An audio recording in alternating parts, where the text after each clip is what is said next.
UFC 264 this Saturday. McGregor versus Dustin Poirier, the trilogy. The press conference just ended. I thought a lot of the trash talk from Conor was forced.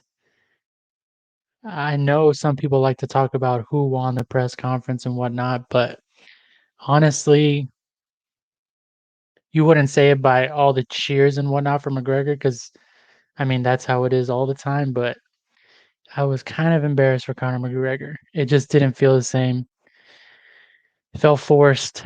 But anyway, don't really want to talk about that too much. That has no bearing on the fight, in my opinion, just as much as stare downs, weigh ins, unless they miss weight, of course. Like all that is stuff you can't really control. And I don't really put too much emphasis on press conference, weigh ins, stare downs. None of that means anything. It's all about A versus B and what you see on tape. And that's really all it comes down to the matchup. So none of that means shit. But anyways, trilogy on Saturday. I'm going to talk about the whole entire card. I'm going to try to give a bet for each fight. There's 12 fights going down on Saturday. I have 8 official bets. If you want my official bets, go to warriorbetmma.com. For my stats, since 2017, I've been tracking my bets since December 2017. Kind of when I got started, I think I started betting on fights a little bit earlier, a few months before December 2017, but started tracking all my MMA bets on December 17th, 2017, I think it was. You can look in the description below. I'm going to give you a link to all my third party tracked betting stats every single year that I've done. It's been 50 plus units every single time besides the first year. And we're on track to do 50 plus units again in 2021. So for all my official bets, go to warriorbetmma.com, sign up. Monthly subscription is 50% off. All other subscriptions are 25% off. So here we go. Enough of that. Let's get started with the first fight of the night. Oops, best fight odds. It's going to be Alan Amedovski versus Hu Yaozong. Hopefully, I'm pronouncing that right. Um, I usually start taping cards starting from the bottom and I work my way up. On this one, I believe that's pretty much how I skipped this fight in taping. I skipped ahead to this fight. And as far as the main event, I feel like you don't really need to tape it. I went back and watched, obviously. But yeah, I usually start from the bottom and work my way up. I usually have a lot of action on prelim fights. I feel like that's where the money's at. But anyways, Alan Amedovski in the first fight of the night facing Yazang Hu. Um, pretty low level fight if I'm being completely honest with you. The biggest pay per view of the year, the biggest card in the last 5 years is opening it up. I mean, no one's really gonna fucking watch this. What does this start on? I don't even know. Does the card start on ESPN two or is this like the Fight Pass prelims? I don't know, but anyways, I just find it pretty funny that this is the fight they're opening the card with. Alan Amedovski is 8-2. Yao Zong is 3-2. Yao Zong is coming down from 200, 205 pounds. He fought Rashad Coulter at 205, and I believe he fought Cyril Asker at heavyweight. So every single time he's changed weight class, he's coming off a 3 year, 2.5 year layoff. And yeah, I think he's going to have the size advantage here. He's going to have a little bit of length. But honestly, when I tape this fight, just like how I kind of pre-tape my feelings, after tape was probably even worse. It's just like if you want to flip a coin into a wishing well, I think you'd rather do that than bet on this fight. I know a lot of people are saying Yao Zong is the value side, and I concede the fact that I concede it.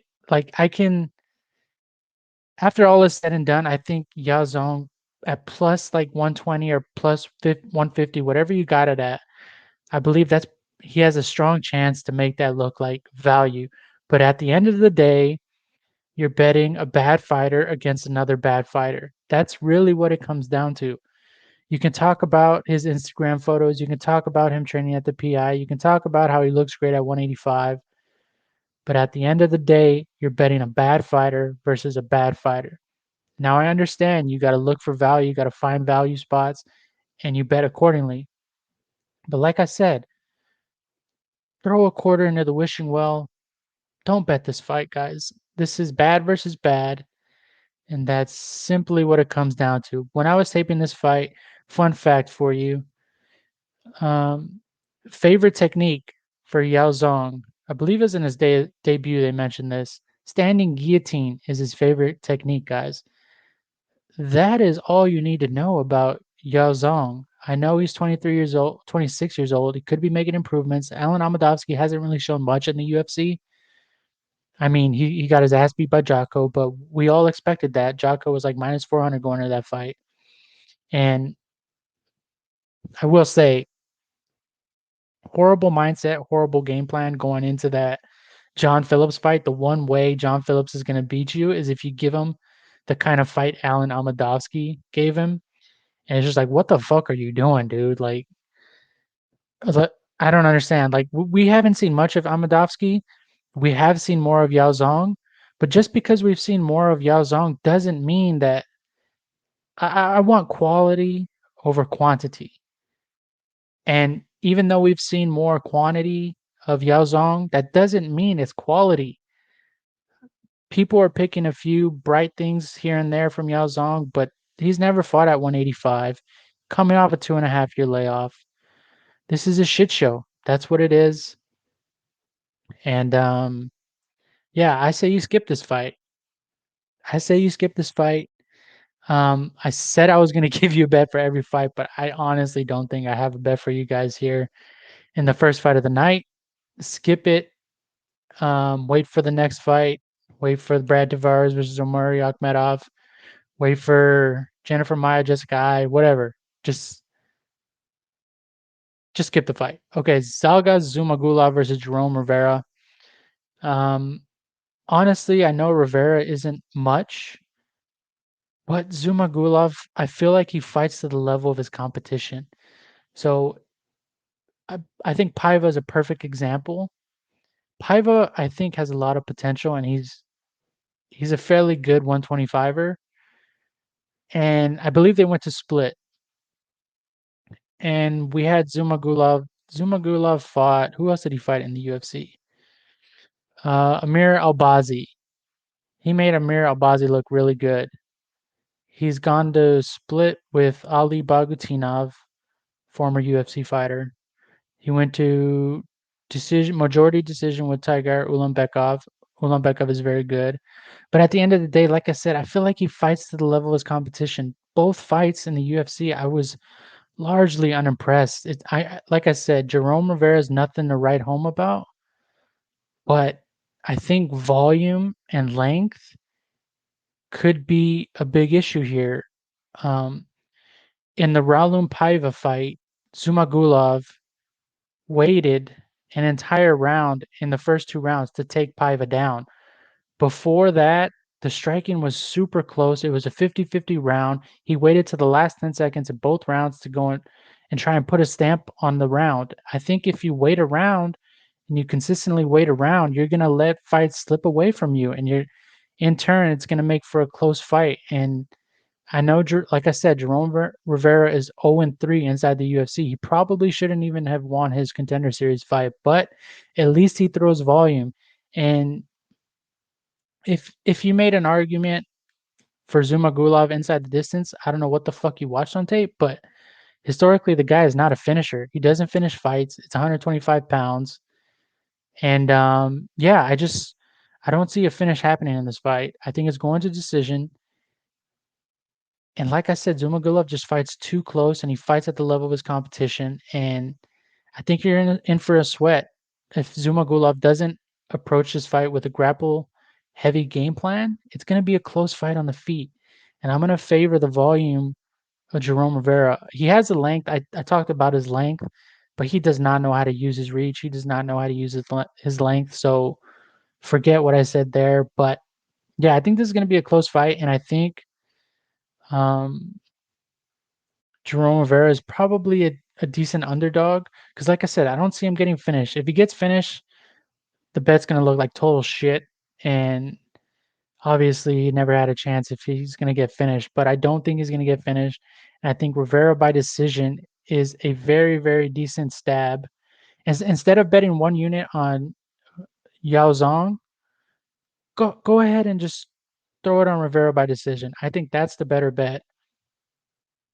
Holy shit, 5 dimes had Rivera at plus 835 at one point.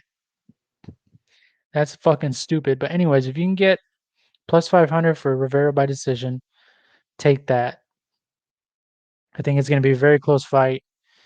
Despite what you see on paper, 0-3 in the UFC, largely unimpressive. But I don't think Zhumagulov is much either. So I predict that to be a close fight. The value is on Jerome Rivera. Omari Akhmedov versus Brad Tavares.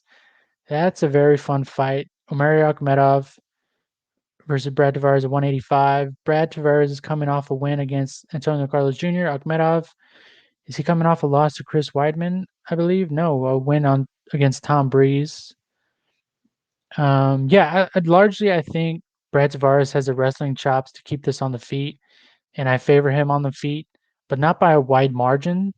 Akhmedov is kind of tricky. He throws his power shots, he kicks the leg, he attacks low. Um, but like I said, I think when it gets to the when he decides to wrestle, I think Tavares is gonna be able to stay upright. And if he does get taken down, I think he's gonna be able to get right back up. And we're gonna see a weathered Akhmedov uh, down the stretch. And I think Tavares can take over as the fight extends. So I think this fight as well is going to decision. And I don't think I would recommend you bet Brad Tavares at minus 170 if you have to and you have no other option. I mean, I guess if you like that side, I'm okay with Brad Tavares money line because largely I think he's going to win this fight. But we're not here picking winners. We're here trying to find value. Picking winners is not the way you bet. Period. So, but I think if you were to bet this fight, and if I were to give you a bet, it's going to be Tavares wins by decision at plus 140, plus 145, plus 130. I think that's the way to go for this fight.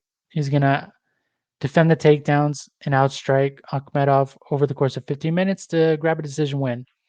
Next fight on the prelims is Jennifer Maia versus Jessica Eye.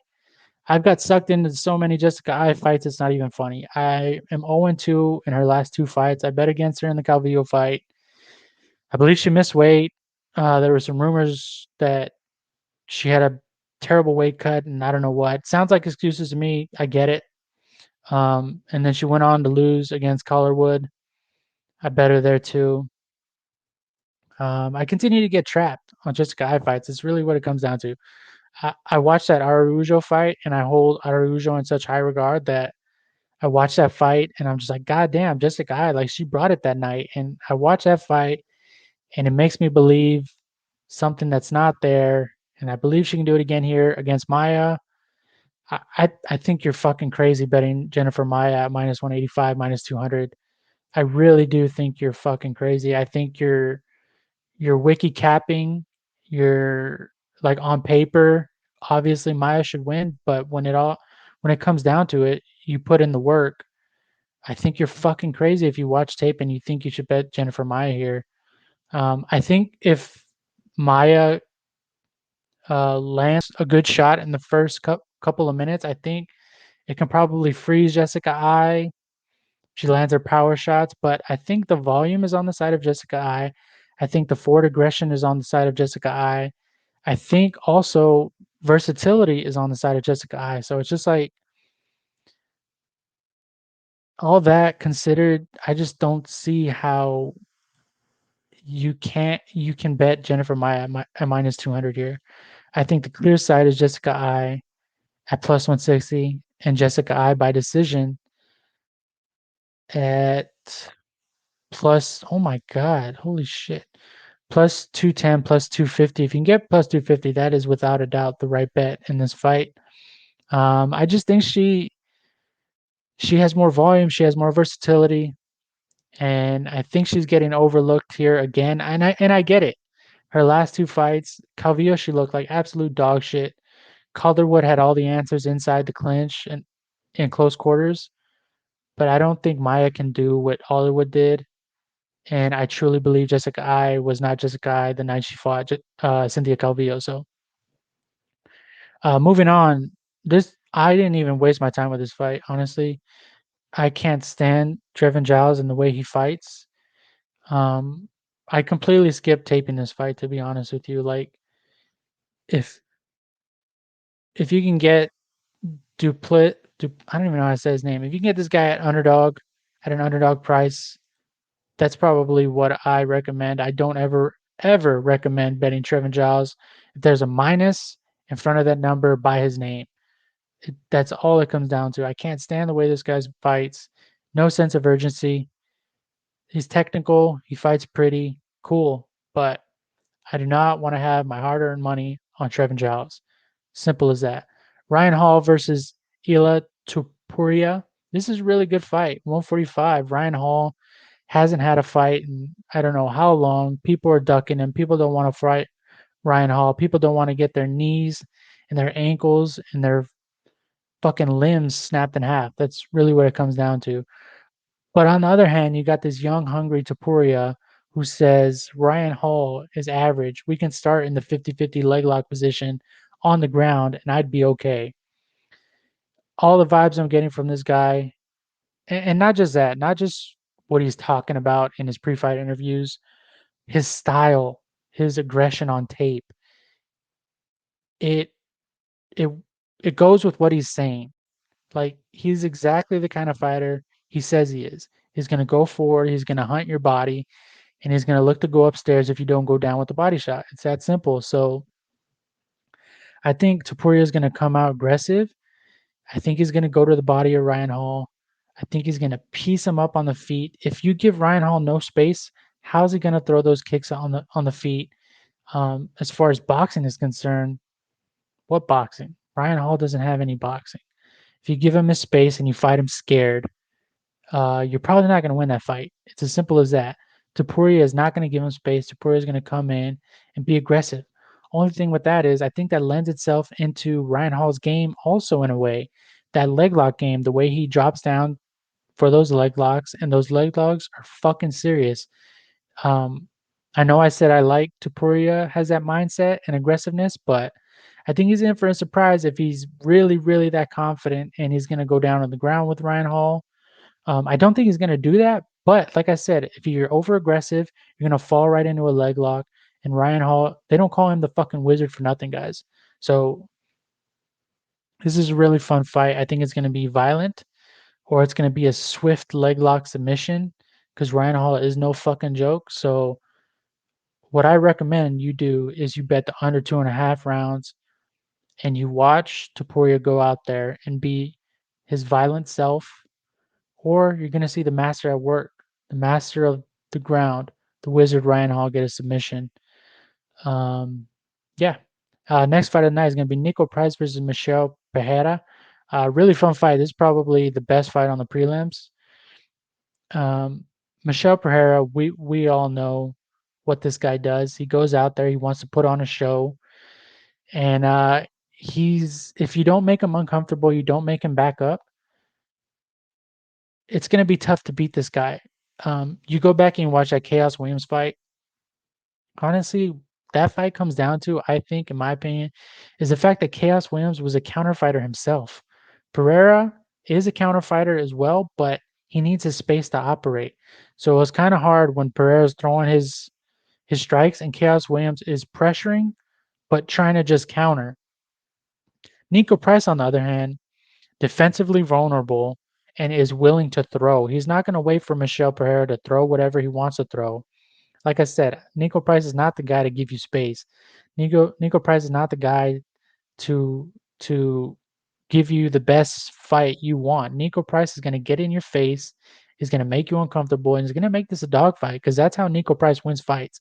He turns them into dogfights. He shows his durability, and that's how he wins fights. He gets dirty. He gets gritty, and I just feel like he's going to walk into a fucking KO from Michel Pereira. I really do. Like Nico Price has taken a lot of damage in his last two fights.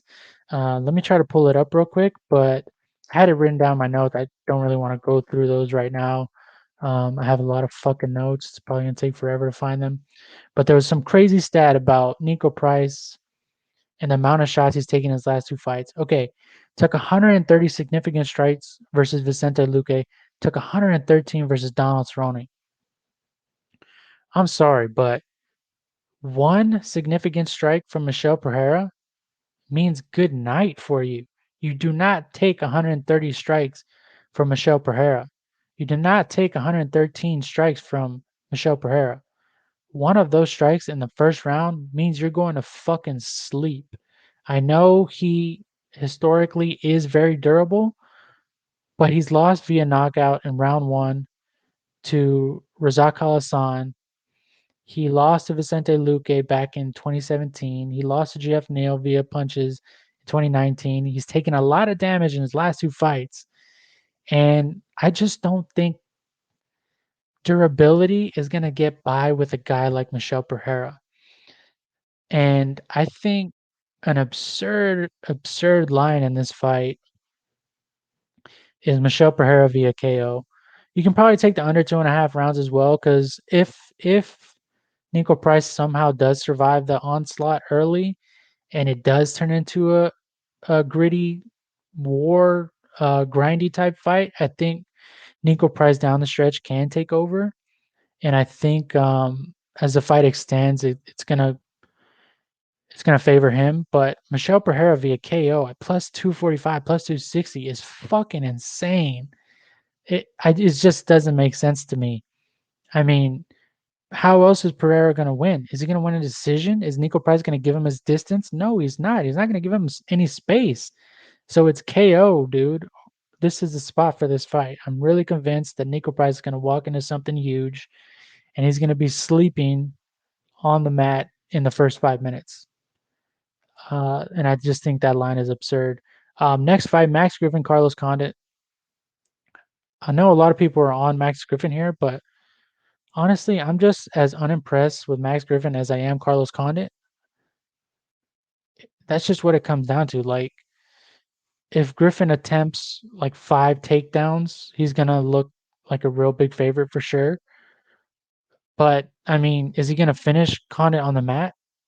No, I don't think so. And the striking, I don't want to say it favors Condit, but like I said, I'm just not sold on Max Griffin.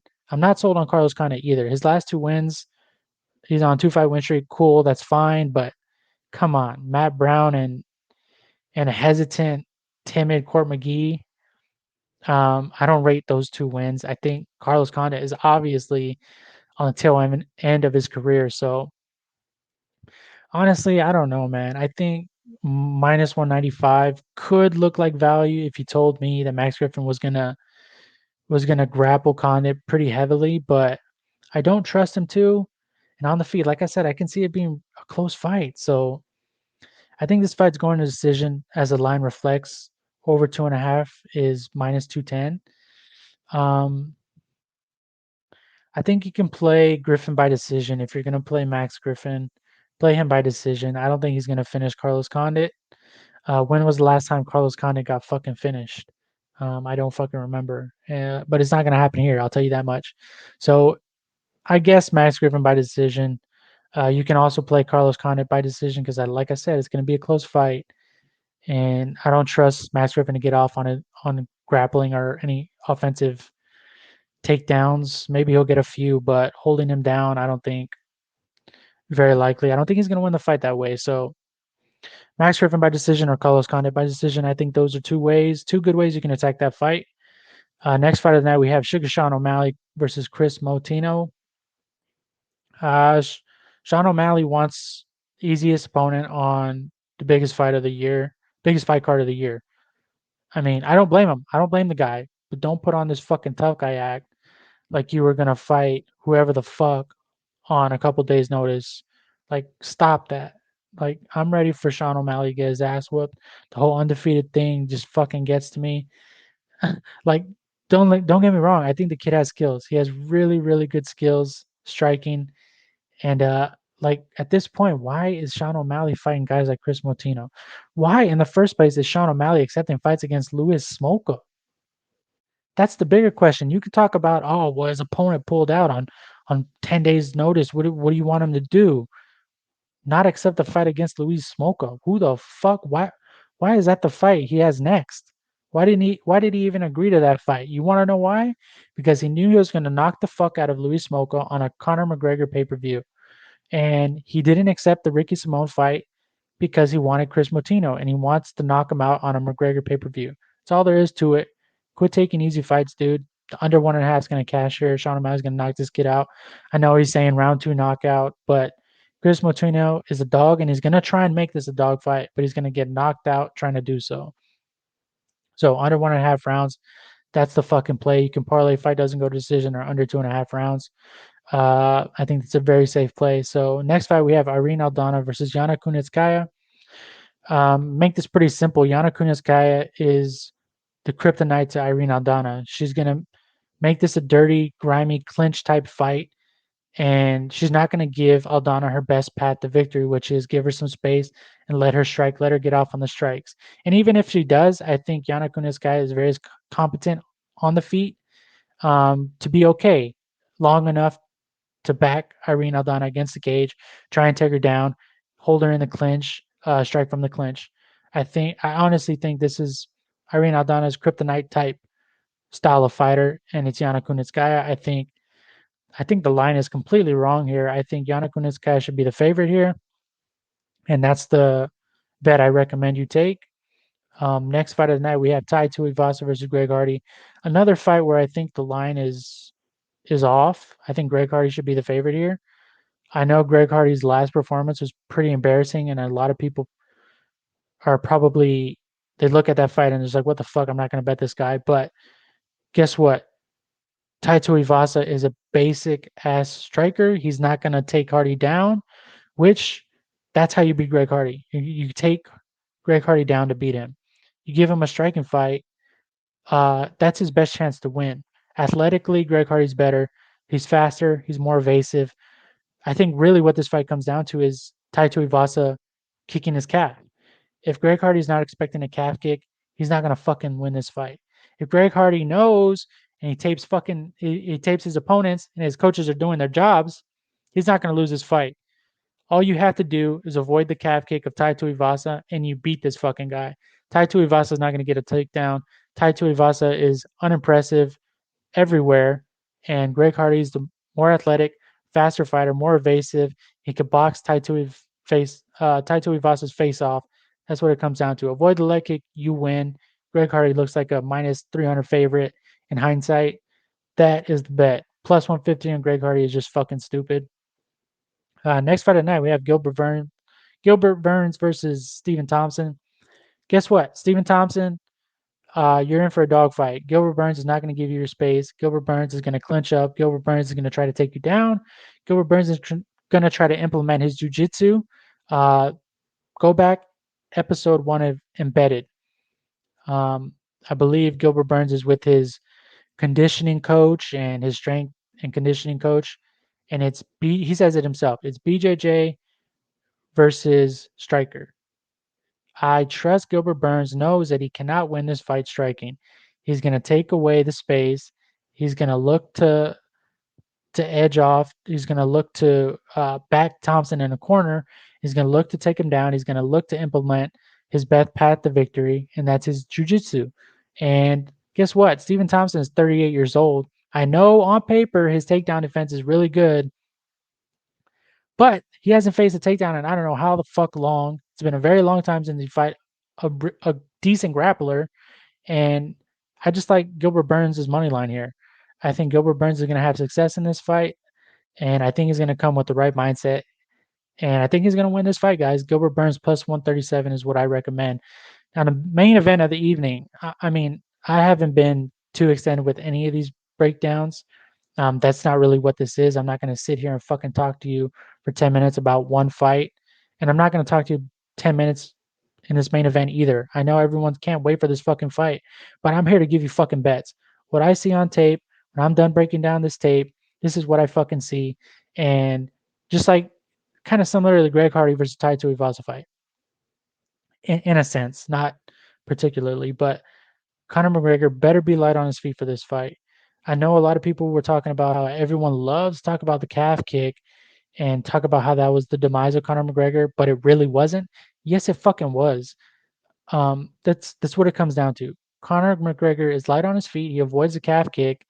He's gonna have a lot of fucking success, and his best rounds to win this fight are always rounds 1 and 2. And he was firing at the fucking press conference. McGregor is never known for his ability to win fights down the stretch. And the fact that people are arguing with me about who you favor in rounds 3, 4, and 5, and it's not Dustin Poirier, you're out of your fucking mind. If this fight gets extended and this fight gets into round 3, your Conor McGregor betting ticket is as good as dead. Conor McGregor always live in the first 2 rounds. After that, burn your ticket. Don't even wait. Don't even fucking watch the rest of the fight because it's going to be Poirier all fucking day in rounds 3, 4, and 5. So I really don't have a pick as far as money line is concerned in this fight. But the fact that just because Dustin Poirier won in round 2 last fight, all of a sudden McGregor's win conditions in round 1 or 2 are gone is false. Don't buy into that.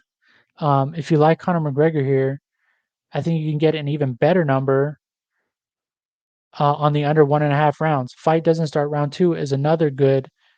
Fight doesn't start round 3 is another good proposition. If you like McGregor, plus 100 compared to plus 110. Okay, maybe not. Maybe you'll just take the plus 110. But anyways, I think a good parlay piece in this fight is under 4.5 rounds. I, I don't understand why Steam is coming in on Fight Goes Decision. To be honest with you, I think it's safe to say this fight isn't going to decision. I'm very convinced this fight is going to be a fucking war, if not a McGregor KO in rounds 1 or 2. So you make your best bet based on what I just said there. But I do think fight doesn't go to decision is parlayable. So yeah, that wraps it up, guys. Hopefully there was a little bit of insight. Um, I gave you guys a little bit of insight on the card, but if you want my official bets, I have 8 official bets. Go to warriorbetmma.com. Sign up now. The 1 month plan is 50% off. All other plans are 25% off. If you message me, say with the word YouTube, I will give you 50% off on any subscription plan and 3 extra months to whatever subscription plan you purchase. Message me on Twitter or on my website. There's a contact button. Uh, Message me the word YouTube, and you will get 50% off any plan and an extra 3 months added on for free. So yeah, UFC 264, guys. Can't fucking wait. I can't fucking wait for the main event, if I'm being honest with you. Uh, the rest of the card is absolute dog shit, but I'm excited for my bets, and that's excitement enough for me. So UFC 264, Conor McGregor versus McGregor, the trilogy. Tell your friends to watch this fight.